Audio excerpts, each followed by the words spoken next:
Hello friends, welcome to trading Hunar. आज हम इस वीडियो में बजाज फाइनेंस लिमिटेड का फंडामेंटल एनालिसिस करेंगे।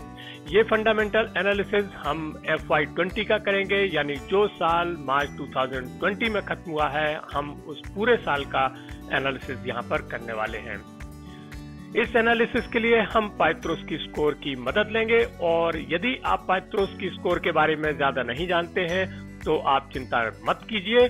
हम आपको इस वीडियो में पाइथ्रोस्की स्कोर के बारे में भी बताएंगे और साथ में ये भी बताएंगे कि बजाज फाइनेंस लिमिटेड एक फंडामेंटली स्ट्रॉन्ग कंपनी है, एवरेज कंपनी है या वीक कंपनी है। पाइथ्रोस्की स्कोर की शुरुआत प्रोफेसर जोसेफ पाइथ्रोस्की ने, जो कि स्टैनफोर्ड यूनिवर्सिटी में अकाउंटिंग के प्रोफेसर थे, उन्होंने इसकी शुरुआत की और तब से लेकर के आज तक दुनिया के सभी फंडामेंटल एनालिस्ट इस टूल का यूज करते हैं। इसमें कुल 9 क्राइटेरिया होते हैं और कंपनी को क्राइटेरिया फुलफिल करने पर पॉइंट्स मिलते हैं। इसलिए यहाँ पर कोई भी फंडामेंटल एनालिस्ट अपने सेंटीमेंट का यूज नहीं कर पाता है, और ये डिस्क्रीट नंबर जो होते हैं उसी से कंपनी का डिसाइड होता है कि वो एक स्ट्रॉन्ग फंडामेंटल वाली कंपनी है या वीक फंडामेंटल वाली कंपनी है। जैसा कि आप अपनी स्क्रीन पर देख रहे हैं, यहाँ पर 3 कैटेगरीज हैं और इन 3 कैटेगरीज में 9 क्राइटेरिया हैं। यदि कोई कंपनी 7, 8 या 9 का स्कोर हासिल करती है तो वो कंपनी एक स्ट्रॉन्ग फंडामेंटल वाली कंपनी होती है, लेकिन यदि कोई कंपनी 4, 5 या 6 का स्कोर अचीव करती है तो वो एक एवरेज फंडामेंटल वाली कंपनी कहलाती है। जो कंपनियां 0, 1, 2 या 3 का स्कोर ही अचीव कर पाती हैं वो वीक फंडामेंटल वाली कंपनियां होती हैं। तो हम शुरुआत करते हैं बजाज फाइनेंस लिमिटेड के पाइथ्रोस्की स्कोर के थ्रू फंडामेंटल एनालिसिस FY20 का। सबसे पहले लेंगे हम पहला राउंड, जिसमें है प्रॉफिटेबिलिटी। इसमें 4 क्राइटेरिया है। देखते हैं वो क्राइटेरिया क्या है और कंपनी किस तरह से परफॉर्म करती है। सबसे पहला क्राइटेरिया है पॉजिटिव नेट इनकम, यानी यदि कंपनी की इनकम पॉजिटिव होगी तो हम कंपनी को 1 पॉइंट देंगे। तो हम यहाँ पर देखते हैं कि कंपनी की इनकम किस तरह से रही है FY20 में।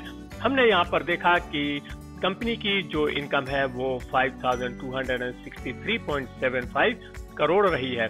फ्रेंड्स, यहाँ पर 2 कॉलम्स हैं। पहला कॉलम है मार्च 2020 का और दूसरा कॉलम है मार्च 2019 का। अभी हम बात कर रहे हैं करंट ईयर की, तो हमको मार्च 2020 वाले फिगर से ही मतलब है। तो हमने यहाँ पर देखा कि कंपनी की एक पॉजिटिव नेट इनकम है और इसलिए हम कंपनी को यहाँ पर 1 पॉइंट देते हैं, क्योंकि उसने ये क्राइटेरिया को फुलफिल किया है। अब हम आते हैं अपने दूसरे क्राइटेरिया में, और वो है पॉजिटिव रिटर्न ऑन एसेट, यानी जो रिटर्न ऑन एसेट है वो पॉजिटिव होना चाहिए।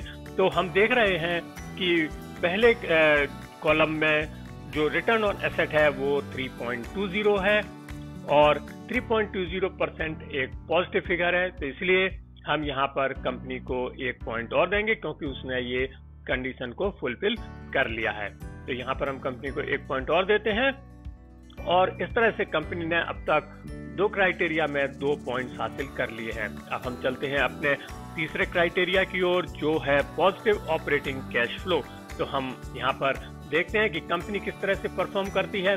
तो फ्रेंड्स, मैंने इनकी वेबसाइट पर जाकर के इनका फंड फ्रॉम ऑपरेशंस निकाला, और मैं आपको एक चीज यहाँ पर बताऊं, चूंकि ये एक फाइनेंस कंपनी है और ये लोन देती है, तो यहाँ पर हमेशा इसका जो कैश फ्लो फ्रॉम ऑपरेशंस है वो नेगेटिव आएगा। इसलिए जैसा कि आप देख रहे हैं, यहाँ पर जो इसका कैश फ्लो फ्रॉम ऑपरेशंस है वो 24,426 आ रहा है, नेगेटिव में है। लेकिन यदि आप यहीं पर ऊपर जाकर के एक फिगर देखेंगे तो वो होगा इंक्रीज और डिक्रीज इन लोन। तो हमें वो फिगर को इसमें से डिलीट कर देंगे, तो हमें पता चल जाएगा कि कंपनी की जो इनकम है या जो कैश फ्लो है वो पॉजिटिव है या नेगेटिव है। तो हमने यही किया, और हमने जो 32,888 था उसमें से 24,436 हटा दिया। तो हमें ये पता चला कि जो कंपनी की ऑपरेटिंग कैश फ्लो है वो पॉजिटिव है, और 8,444 करोड़ इसकी करंट ईयर में ऑपरेटिंग कैश फ्लो है। तो ये एक पॉजिटिव कैश फ्लो है। तो हम यहाँ पर कंपनी को 1 पॉइंट और देते हैं और हम आगे चलते हैं अपने चौथे क्राइटेरिया में, जो कि है cash flow from operations greater than net income. यहाँ पर फ्रेंड्स आपको ये देखना है कि जो तीसरे क्राइटेरिया में जो कैश फ्लो फ्रॉम ऑपरेशंस आया था वो पहले क्राइटेरिया के पॉजिटिव नेट इनकम से ज्यादा होना चाहिए, और यदि ऐसा होगा तो कंपनी को 1 पॉइंट मिलेगा। तो हम देखते हैं कि क्या हुआ यहाँ पर। तो हमने जैसा कि आपको बताया था कि net cash flow from operations 8,444 crore निकला था हमारा, और जो नेट इनकम है वो 5,263.75 करोड़ निकली थी। तो हम दोनों फिगर्स में से टैली करते हैं और हम देखते हैं कि जो इसका कैश फ्रॉम ऑपरेशंस है वो ज्यादा है नेट इनकम से, इसलिए इस कंडीशन को भी कंपनी ने फुलफिल कर लिया है और हम कंपनी को 1 पॉइंट और देते हैं। तो इस प्रकार से हमने देखा कि प्रॉफिटेबिलिटी वाले कैटेगरी में कंपनी को मिलते हैं पूरे 4 पॉइंट्स, और पहले राउंड में कंपनी को 4 पॉइंट्स मिलने के बाद में इसका स्कोर हो जाता है 4। अब हम आते हैं अपने दूसरे राउंड में, जो कि है लीवरेज और लिक्विडिटी का राउंड। इसमें हम चेक करेंगे कि कंपनी की जो लीवरेज पोजीशन है वो कैसी रही है, साथ में लिक्विडिटी की पोजीशन कैसी रही है। इसमें 3 क्राइटेरिया होंगे, देखते हैं वो कौन कौन से क्राइटेरिया है। सबसे पहला क्राइटेरिया है lower ratio of long term डेब्ट इन करंट ईयर। फ्रेंड्स यहाँ पर अब हम देखेंगे कि हमारा जो एनालिसिस करने का तरीका बदल जाएगा, क्योंकि अब हमको वर्ड मिलने लगा है लोअर और हायर। जहां पर भी हमें लोअर और हायर वर्ड मिलेगा उसका मतलब है कि हमें इस साल के यानी करंट ईयर के जो डाटा को पिछले साल के या प्रीवियस ईयर के डाटा को कंपेयर करना पड़ेगा।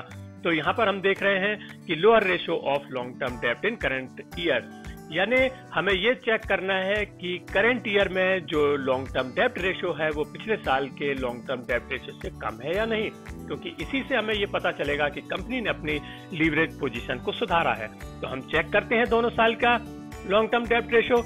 तो जैसा कि आप यहाँ पर देख रहे हैं अपनी स्क्रीन पर, मार्च 2019 में ये 5.16 था डेब्ट टू इक्विटी रेशियो, और जो कि कम हो गया है मार्च 2020 में ये 4.02 हो गया है, यानी कि कंपनी ने अपनी लीवरेज पोजीशन में सुधार किया है, और इसलिए हम कंपनी को यहाँ पर देते हैं 1 पॉइंट।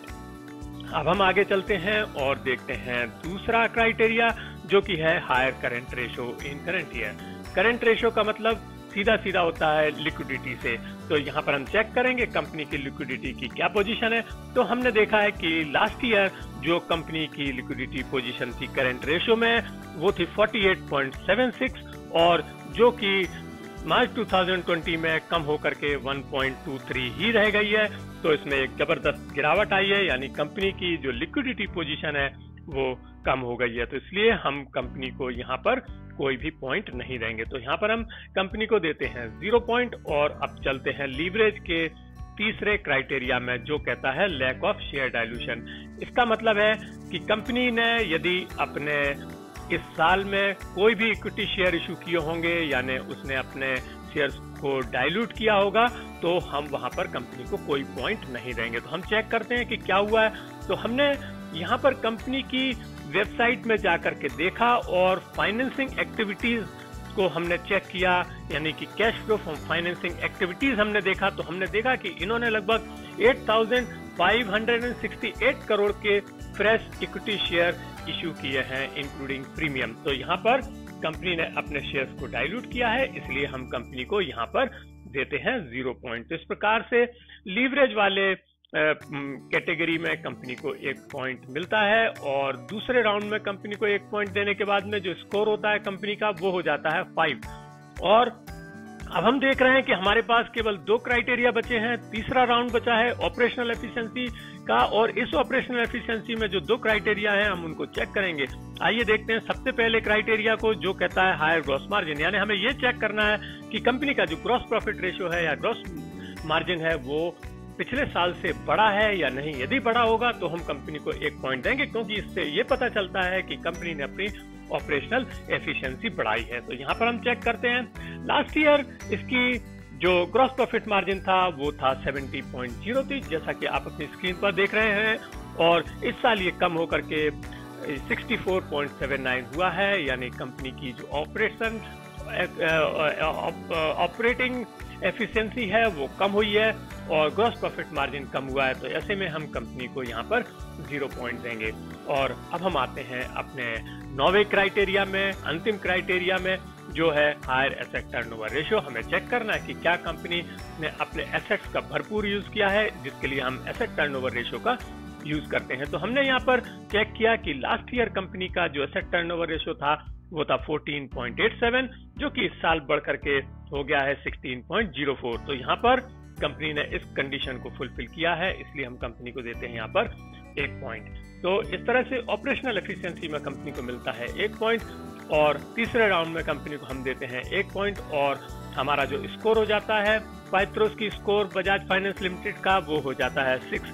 तो फ्रेंड्स, जैसा कि मैंने पहले कहा था कि यदि कोई कंपनी 4, 5 या 6 का स्कोर अचीव करती है तो वो एक एवरेज फंडामेंटल वाली कंपनी कहलाती है। तो यहाँ पर हम देख रहे हैं कि बजाज फाइनेंस लिमिटेड एक एवरेज फंडामेंटल वाली कंपनी है।